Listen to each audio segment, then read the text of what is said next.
Assalamualaikum warahmatullahi wabarakatuh. Salam sejahtera untuk kita semua. Yang saya hormati Ibu Nur Hayati selaku dosen pengampu mata kuliah Ilmu Kalam kelas Ekos D dan teman-teman yang saya banggakan. Kami dari kelompok 4 akan mempresentasikan hasil tugas kami untuk mata kuliah Ilmu Kalam yang kami beri judul Aliran-aliran dalam Ilmu Kalam Klasik yaitu Mu'tazilah. Sebelumnya, izinkan saya memperkenalkan anggota kelompok 4 dimulai dari saya. Perkenalkan, nama saya Putri Wulansari dengan NIM 4121124. Lalu ada teman saya Laila Fitria Nurrahma dengan NIM 4121125. Dan ada teman saya Intania Asainisa Sahiba dengan NIM 4121126. Untuk pembahasan pertama tentang latar belakang dan pengertian aliran Mu'tazilah akan disampaikan oleh saya sendiri. Latar belakang. Sejarah telah mencatat bahwa perpecahan umat Islam sebagian besar dilatar belakangi karena adanya perbedaan pendapat pada suatu permasalahan substansi agama. Hal ini telah terjadi ketika adanya perpecahan umat Islam setelah wafatnya Nabi Muhammad SAW, zaman Khulafaur Rasyidin, Bani Umayyah dan Bani Abbasiyah. Umat Islam semakin yakin dan terjadi perpecahan pada saat perbedaan pendapat dan pemikiran telah masuk dalam bidang politik, teologi, hukum, dan lain-lain. Perpecahan umat Islam tidaklah berhenti pada ranah pemikiran, namun juga sudah masuk dalam ranah action. Bukan hanya karena perbedaan pendapat, tetapi juga karena perbedaan aliran yang dianutnya. Dalam sejarah pemikiran Islam telah muncul dan berkembang berbagai aliran-aliran agama Islam di berbagai bidang seperti bidang politik, hukum, akidah, atau kalam. Dalam bidang kalam inilah ada beberapa aliran-aliran ilmu kalam seperti Mu'tazilah, Wahabiyah, Asy'ariyah, dan Maturidiyah Salafiyah. Saat ini ada kemungkinan jika aliran-aliran tersebut masih berkembang kecuali aliran Mu'tazilah. Hal itu karena aliran ini dikenal sebagai aliran yang mengagungkan kemampuan akal, sehingga pemikiran yang mereka kembangkan bersifat rasional dan liberal. Aliran Mu'tazilah merupakan salah satu aliran teologi Islam yang terbesar dan tertua, di mana memiliki peranan penting dalam sejarah pemikiran Islam. Bagi orang-orang yang ingin mengetahui tentang filsafat Islam yang sesungguhnya, maka mereka haruslah menggali buku-buku yang dikarang oleh aliran ini. Aliran Mu'tazilah sendiri lahir di Irak, di mana pada saat itu menjadi pusat peradaban Islam. Pada saat itu, banyak sekali orang yang ingin menghancurkan Islam, terutama dari segi akidah, baik mereka yang menamakan dirinya Islam atau tidak. Tidak semua umat Islam memeluk agamanya dengan penuh keikhlasan dan ketakwaan. Banyak sekali umat Islam yang tidak ikhlas dalam memeluk agamanya. Ketidakikhlasan ini dimulai sejak awal pemerintahan Khalifah Umawi, di mana penyebabnya karena Khalifah Umawi memonopoli segala kekuasaan negara kepada umat Islam dan bangsa Arab. Tindakan mereka menyebabkan kebencian terhadap bangsa Arab dan menyebabkan adanya keinginan untuk menghancurkan agama Islam. Dibuatnya makalah ini tidak memiliki maksud untuk mengungkapkan pemikiran dan ajaran dari aliran Mu'tazilah, melainkan bermaksud untuk melihat keberadaan sebuah aliran yang pernah muncul dan berkembang bahkan sampai meraih kemajuan di zaman klasik. Namun, seiring berjalannya waktu, ada beberapa faktor yang menyebabkan aliran tersebut mengalami kemunduran dan hilang dari permukaan bumi, sehingga pada saat ini aliran tersebut sudah tidak ditemukan lagi keberadaannya. Pembahasan yang pertama adalah pengertian aliran Mu'tazilah. Jika dilihat dari segi harfiah, kata Mu'tazilah berasal dari kata i'tazala yang memiliki arti berpisah atau memisahkan diri, atau bisa juga diartikan sebagai menjauh atau menjauhkan diri. Sedangkan secara etimologis, Mu'tazilah berarti sekumpulan orang yang memisahkan diri. Mu'tazilah tidak selalu memiliki arti memisahkan diri secara fisik, tetapi bisa juga memisahkan diri dari pendapat-pendapat golongan lain, di mana pendapat tersebut berbeda dengan pendapat dirinya. Sebutan Mu'tazilah ini ditujukan untuk dua kaum, yaitu kaum pertama muncul sebagai respon politik murni, di mana golongan ini menjadi kaum moderat yang tidak memihak siapapun, khususnya dalam pertikaian antara Ali bin Abi Thalib dan lawannya seperti Muawiyah, Tolha, dan lain-lain. Kaum inilah yang awalnya disebut sebagai kaum Mu'tazilah karena mereka menjauhkan diri dari pertikaian yang terjadi. Sedangkan kaum kedua muncul sebagai respon dari persoalan teologi yang berkembang di kalangan Khawarij dan Murji'ah. Kaum ini muncul karena mereka memiliki perbedaan pendapat dengan golongan Khawarij dan Murji'ah, yaitu tentang pemberian status kafir terhadap pelaku dosa besar. Beberapa orientalis juga berpendapat bahwa mereka disebut kaum Mu'tazilah karena mereka terdiri dari orang-orang yang menjaga harga diri dan menolak untuk hidup bersenang-senang, sehingga mereka lebih memilih untuk menghindar dari pertikaian-pertikaian yang terjadi. Kata Mu'tazilah diberikan kepada orang-orang yang hidup zuhud terhadap dunia. Untuk pembahasan kedua yaitu lahirnya aliran Mu'tazilah akan disampaikan oleh Intania Asainisa Sahibah. Kepadanya saya persilahkan. Perkenalkan, nama saya Intania Asainisa Sahibah, NIM 41211126. Di sini saya akan melanjutkan materi lahirnya aliran Mu'tazilah. Selama lebih dari 300 tahun, ada sekelompok orang yang pernah menghebohkan dunia Islam, yaitu golongan Mu'tazilah. Penyebabnya adalah akibat fatwa-fatwa mereka yang menggembarkan, di mana selama kurun waktu itu, kelompok tersebut telah menumpahkan ribuan darah kaum muslimin, terutama para golongan ahlu sunnah yang berpegang teguh pada aliran atau pedoman mereka.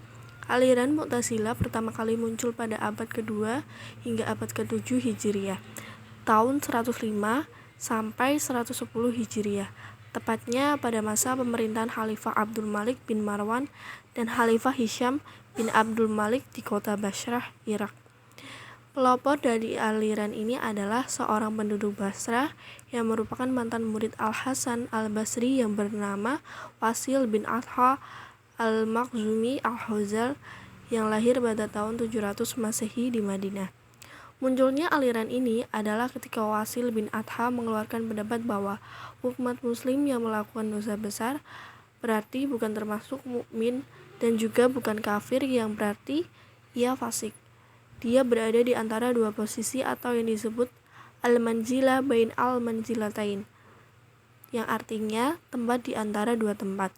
Sedangkan Imam Hasan Al-Basri berpendapat jika seseorang yang melakukan dosa besar, maka orang tersebut masih berstatus mukmin.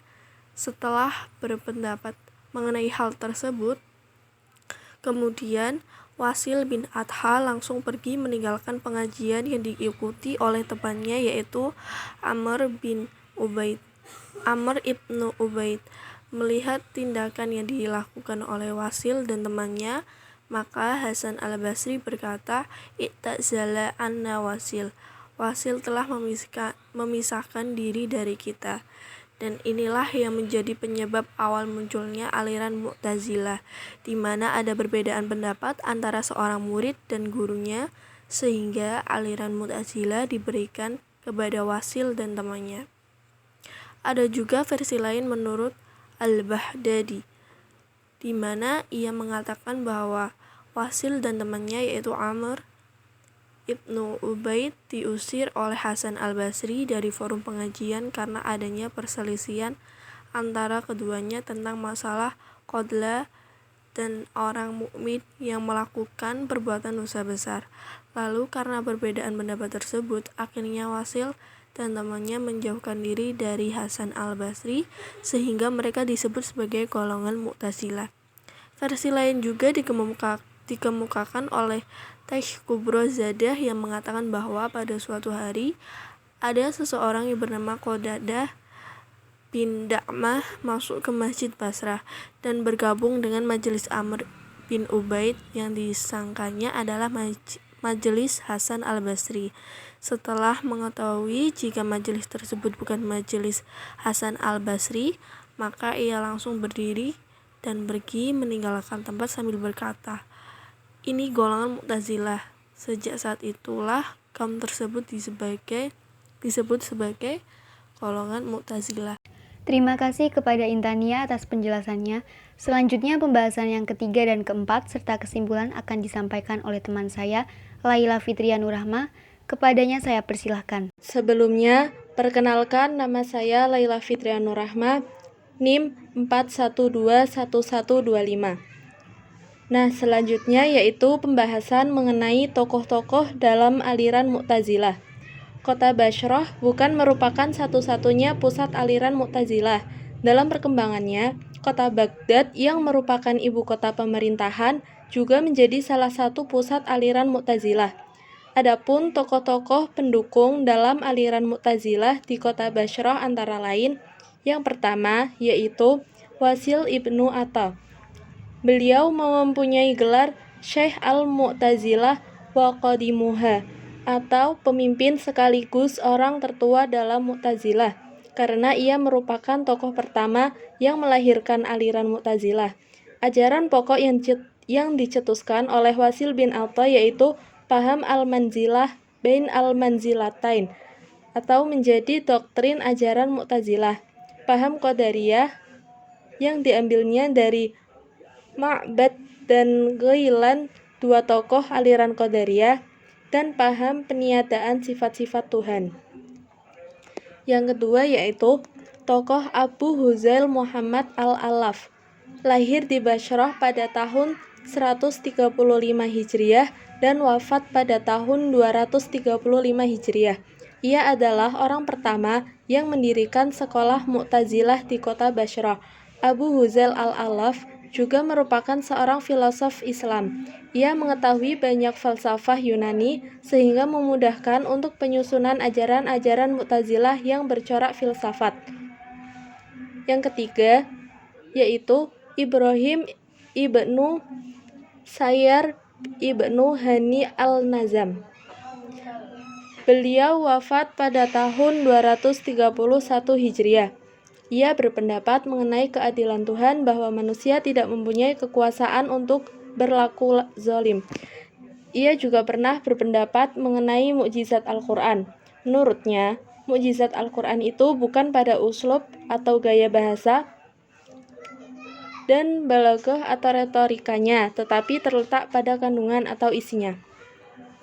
Dan yang terakhir yaitu Abu Ali Muhammad ibnu Ali al-Jubai, lahir di Juba, Iran pada tahun 135 Hijriah dan wafat pada tahun 267 Hijriah.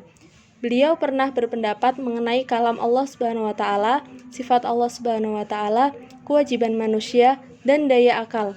Abu Ali Muhammad ibnu Ali al-Jubai merupakan ayah tiri dan juga guru dari pemuka Ahlus Sunnah wal Jamaah, Imam Abu Hasan al-Asy'ari. Selanjutnya, pembahasan mengenai tokoh-tokoh pendukung dalam aliran Mu'tazilah yang berada di kota Baghdad adalah sebagai berikut. Yang pertama, Bishr ibnu al-Mu'tamir. Beliau wafat pada tahun 226 Hijriah atau 840 Masehi. Ia merupakan pendiri Al-Mu'tazilah di Baghdad. Ajarannya yang penting yaitu mengenai pertanggungjawaban perbuatan manusia. Yang kedua yaitu Abu al-Husain al-Khayyat. Beliau wafat pada tahun 300 Hijriah atau 912 Masehi.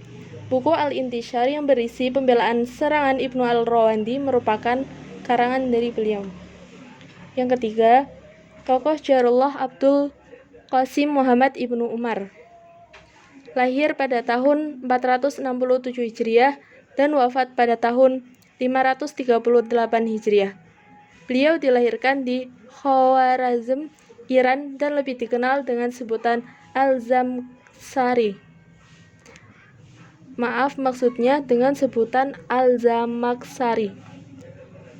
Dan yang terakhir yaitu Abdul Hasan Abdul Jabbar ibnu Ahmad ibnu Abdullah al-Hammazani al-Asad, lahir pada tahun 325 Hijriah dan wafat pada tahun 425 Hijriah. Beliau dilahirkan di Hamazan, Khurasan, dan wafat di Rai, Teheran. Dikenalnya dengan sebutan Al-Qadi Abdul Jabbar. Beliau mengembangkan paham-paham Mu'tazilah dengan cara melalui karya tulisnya. Syarah Usul Al-Khamsah dan Al-Mughni fi Al-Wali wa Al-Tauhid merupakan di antara karya tulis beliau yang sangat terkenal dan berpengaruh.